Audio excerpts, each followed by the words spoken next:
Ezra 3. After years of exile, God's people return to Jerusalem.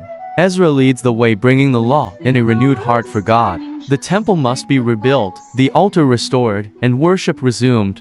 But challenges arise: opposition, discouragement, fear. Through prayer and courage, the people press on. Ezra reminds them to obey God's word and rebuild not just walls, but lives.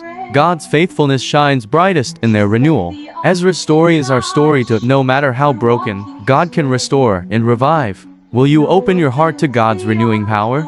Will you commit to live by His word? Like, share, and subscribe to help spread this hope to the ends of the earth. For Ezra had set his heart to study the law of the Lord and to practice it. Ezra 7:10. Walk with Jesus every day and let His word be near.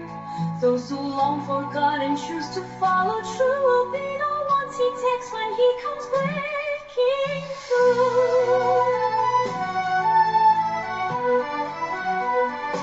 In the storm you see a man who's lost and all alone, searching for a shelter as the winds have grown. The Bible says the Lord will come to take His own. Those who keep their lamps lit, ready to be shown. Noah built the ark, the wise ones lit their lamps so bright.